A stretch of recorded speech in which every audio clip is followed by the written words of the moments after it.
What's happening, baby? Welcome back to the Huddle Chat Sports Network's very own Fantasy Football Huddle. Hell yeah, it's officially that time of the year. The most wonderful time of the year. The time to start your research to win this year's Fantasy Football League. I'm excited. I know you have to be excited. That's why you clicked on the video. Today, of course, we gotta start off right by the new news in the NFL. The rookies, the new booty coming into town. So we're gonna take care of the rookies, the most impactful rookies on fantasy football this year. And you already know, with one fantasy football huddle comes two fantasy football huddle, comes three fantasy football huddle, and we're not gonna stop. I'm so damn excited. I forgot to tell y'all my name, but you know who I am. I'm the host as always, Dallas Clark, also known as Indo is my Nindo. And man, can we really just get into this episode and start talking about fantasy football? I mean, it doesn't even sound realistic at this point, does it? But anyway, make sure y'all subscribe to the channel. Once we hit 100 subscribers here on the Huddle Chat Sports Network, we are going to be doing a large amount of giveaways. We're going to be doing customized sports gear, customized Huddle Chat Sports Network gear, all kind of different things we're giving out, but we can't do it without your help. So if you've already subscribed to the channel, make sure you're on Noti Squad and hitting that notifications bell so you always know when your favorite fantasy football comes out. And when we talk about the Huddle Chat Sports Show, you're going to hear about your favorite team and stuff like that when you get the notification, because you're on Noti Squad, right? Hit that notifications bell. And please, you do not understand how much it helps me in my day with happiness when I see how many likes I get on a video, and it just increases. Even just one like on a video that's not me, my mom, and my girlfriend is a bright spot in my day. So make sure you give me a thumbs up. It helps me out so much. You do not even understand how much even a simple thumb up helps out. But anyway, let's get all this out of the way and start talking some fantasy football. I'm going to send y'all the invite, and they already know if you don't do it, don't do it. But if you do, now's the time to smoke them if you got them. So fill up your cup, roll some up, and let's get into the news.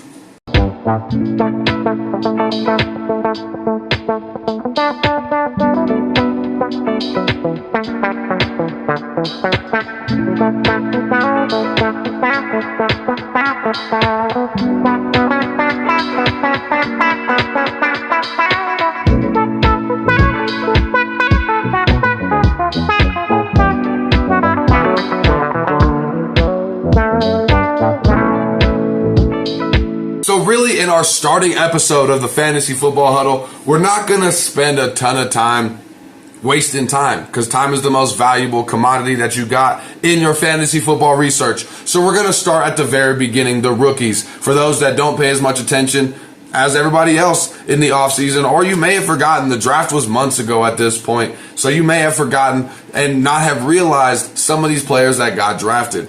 So we're gonna skip past the quarterbacks, of course. We all know the quarterbacks we're talking about. Anthony Richardson, of course, from the Indianapolis Colts. You got C.J. Stroud. I mean, we know the quarterbacks we talked about. Not much to be said. All of the quarterbacks, all the three main quarterbacks, if they're on your roster, are going to be backups, QB2s anyway. So we're not going to spend a ton of time talking about them. And we're also really not going to spend a ton of time talking about the big three, really is what I'm going to call it. Starting with Bijan Robinson. I mean, coming from Texas, going to the Falcons. I mean, there's not much to say. Bijan Robinson is going to be a top 3 or 4 running back drafted in your fantasy football draft this year. So he's going to be a definite name that you're going to know and need to know coming up here soon. But there's not much that needs to be said besides Atlanta had the highest run blocking O-line last year. You saw what they were able to do with Tyler Algier, who is not as good of a running back as Bijan Robinson. You also saw what they were able to do with Cordell Patterson, a wide receiver turned running back, just because they had nobody else to run the football. Now they got an actual running back, and not just that, they got the closest thing to Saquon Barkley since Saquon Barkley came out of the draft. And you know what he did in his rookie year. You're going to give me that noise that the Falcons aren't going to be that good of a team, and I just won't hear it. We're going to re-mention Saquon Barkley and remember what they did. I believe they went, 5-13 that season. Saquon Barkley was a rookie, but he also went for over 2,000 rushing yards. I believe something like 13 touchdowns. So I'm not worried about the Atlanta Falcons, and I'm not worried about Bijan Robinson. We're also not going to spend a ton of time talking about Jackson Smith and Jigba from Seattle, coming from the Ohio Buckeyes to the Seahawks. Probably going to be the best wide receiver in the draft, or at least in conversation to be the best wide receiver in the draft. He does have that ability to grow under the most dominant wide receiver in the NFL right now in DK Metcalf. Unlike the aforementioned Atlanta Falcons and Drake London last year, one of his struggles was they needed him to come in and be wide receiver one. They don't need that from JSN. You also got Tyler Lockett, who's one of the most reliable players in fantasy football if you look at his stats over the last few years. But Jackson Smith-Njigba is going to be a good wide receiver, somebody you're going to have to spend some capital on to get in the draft, and you're going to be happy having him on your team as your wide receiver 2 flex option. It's going to be great to have JSN on your team. Last player we're not going to spend a ton of time talking about, but a little more in depth than the last two will be Jahmyr Gibbs from Alabama going to the Detroit Lions with the grit that he has. He's going to be a great running back to have on your bench, and he's going to be a beautiful handcuff if you draft David Montgomery from the Lions as your RB2 in a valuable position in your fantasy lineup. Jahmyr Gibbs will be great to have on your bench in that situation and in any situation.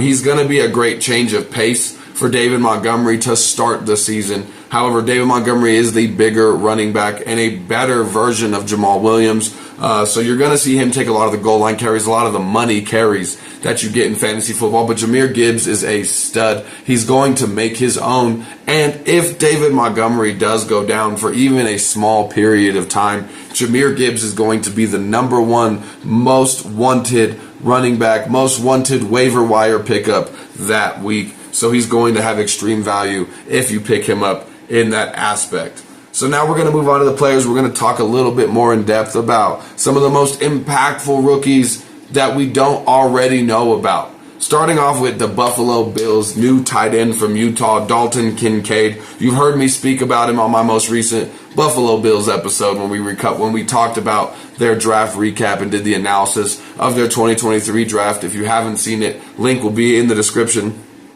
But Dalton Kincaid, he gives Josh Allen, let's just face it, besides Stephon Diggs, they don't really got shit in Buffalo as far as weapons for Josh Allen to go to.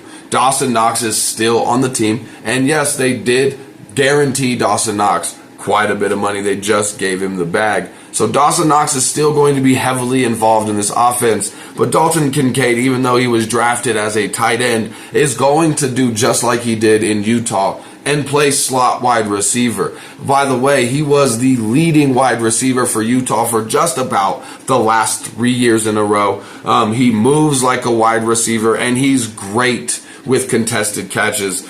He's the exact person Josh Allen needs to complement Stephon Diggs. Dawson Knox, going back to him, he's a top 5 rated run blocking tight end, so he's going to stay there and give more protection to Josh Allen. However, Dalton Kincaid is going to be used more in a wide receiver role. Typically, we're not very high on rookie tight ends. You look at what Kyle Pitts did last year. You look at the best rookie tight end year, and there really has not been a tight end rookie that has made you really want to go out and get a rookie tight end. Dalton Kincaid may change that only because he's going to play more of a wide receiver. Personally, as far as the rookie wide receivers, I would draft him over Zay Flowers. I would definitely draft him over Jordan Addison. Dalton Kincaid is going to make money with Josh Allen. He's got a top 3 quarterback with him in this offense, in one of the most pass-heavy offenses in the NFL. So Dalton Kincaid is going to be a great stash on your roster. Now, speaking about tight ends as well, we're not going to be afraid this year to draft 2 tight ends on your roster, especially if you don't get, a Travis Kelce. You don't get one of those top tight ends. There's not that many valuable fantasy football tight ends, so you're really going to love having 2 valuable tight ends on your roster, whether it be for trade bait or just your own personal options. So Dalton Kincaid is going to fit beautifully in that tight end 2 spot. Next person we're going to be speaking about, staying with that tight end vibe that we got going on, we're going to talk about Sam Laporta from Iowa, going back to the Detroit Lions. The Detroit Lions, you're already seeing, we got Jahmyr Gibbs and Sam Laporta on 2 of the must-draft rookies this season. The Detroit Lions are coming, y'all, and you need to pay attention. Shout out to y'all Detroit Lions fans. But back to Sam Laporta, the Lions drafted him in the 3rd pick of the 2nd round. I believe it was the Titans traded up to get Will Levis. And like the third pick in the second round is a very valuable pick. And Sam Laporta has absolutely zero competition on this roster for touches. He's going to be more of a pure tight end than the tight end that we most recently spoke about. Sam Laporta is also going to have a fantastic contested catch rate, and he can really do it all as a tight end. He moves quick. He makes defenders miss in open fields when he does have the ball in his hands, and he goes out and gets that pigskin when it's thrown to him. He's stepping directly into that TJ Hawkinson role, and you saw how valuable TJ Hawkinson has been from his rookie year until he got traded last year. He's always been a valuable piece to that Detroit Lions offense, and Jared Goff loves him a good tight end. Sam Laporta is going to be an amazing tight end 2 to have on your roster this year, and you're going to feel safe and comfortable having him locked down and getting ahead of those other idiots in your fantasy league.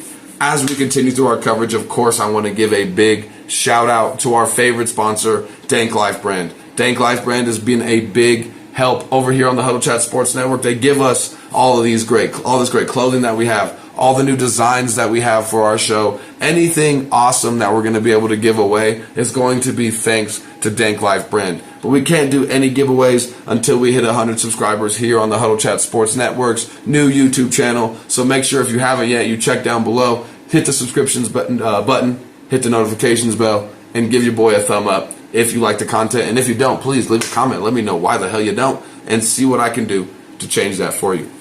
Moving on to our last couple most impactful rookies this year, we're going to be moving on to the running back. And honestly, this wasn't a very great class for running backs. You had Bijan Robinson, the ones that we didn't talk about. But you're looking at some of the running backs that were drafted specifically in day 2. That's going to be your most valuable ones. You got Kendre Miller, who's going to be more of a handcuff role running back, more of a bench running back, somebody that's going to be a sit and wait. You got Zach Charbonnet, who I'm hearing tons about in this preseason research that I'm doing. But Zach Charbonnet is really going to just take value away from Kenneth Walker, and they're really going to take each other's value. They're going to compete for touches, and it's going to be hard to pick, as it's been since the Marshawn Lynch days, to pick between which Seattle Seahawks running back is going to be the one to go with. Take a chance on Zach Charbonnet if you'd like, but he's not going to be one of the more must-draft running backs. Then you got Roschon Johnson.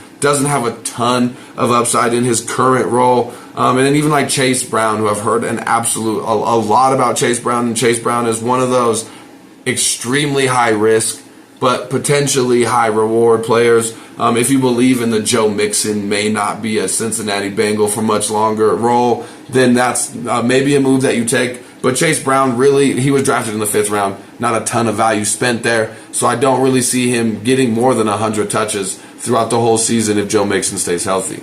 But a running back that I do want to add on to my must-draft list from this year that's not one of the obvious choices in Bijan or Jahmyr Gibbs is going to be Devon Achane, I apologize, coming from Texas A&M going to the Miami Dolphins. Now look, I'm not going to hear that noise that Devon Achane may be a little undersized. I'm not going to hear that because when you look at what he got drafted by and the situation he got drafted to, he really could not have gone to a better situation for his own personal gain. You look at Mike McDaniel and you look at that Kyle Shanahan coaching tree, you've seen many examples of them taking undersized running backs for the position and running the wheels off them and really just not giving a fuck that they're undersized running backs. And you've seen the Raheem Mosterts, you've seen the Jeff Wilsons, you've seen the Elijah Mitchells, the Matt Breidas of the world really be successful, especially in fantasy football, under this coaching tree. Now you do have Raheem Mostert, Jeff Wilson still there. I believe Myles Gaskin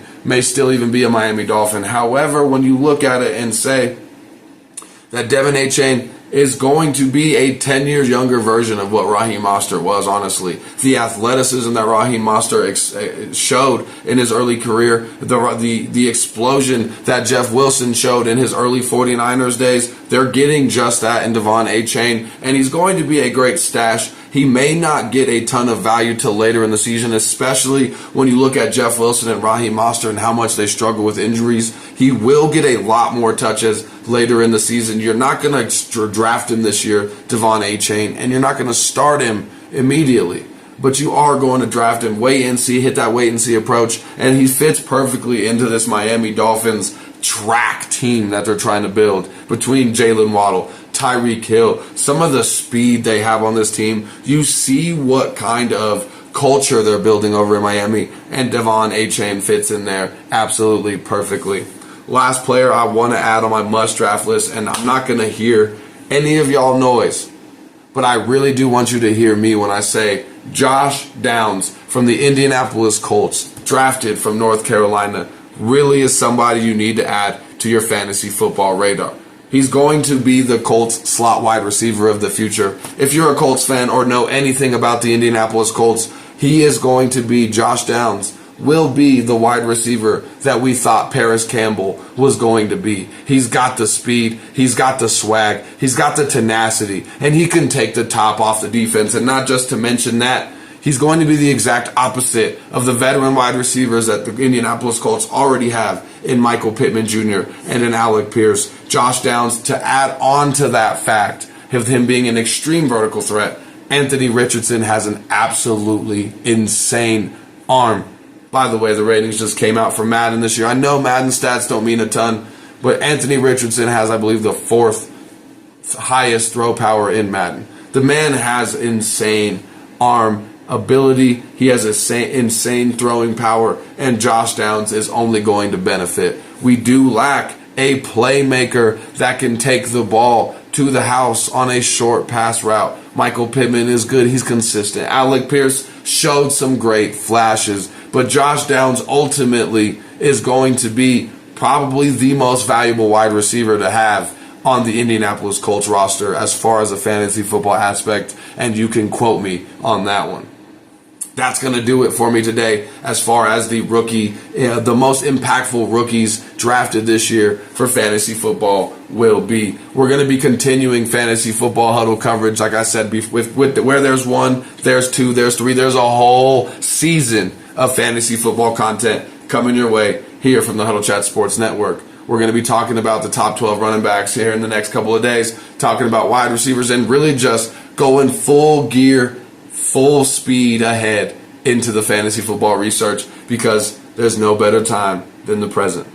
Now, I'm gonna get up out of here. Y'all have a good one. Keep your chin up, keep your attitude down, and I'll see y'all next time. Y'all have a good one, baby. I'm out of here.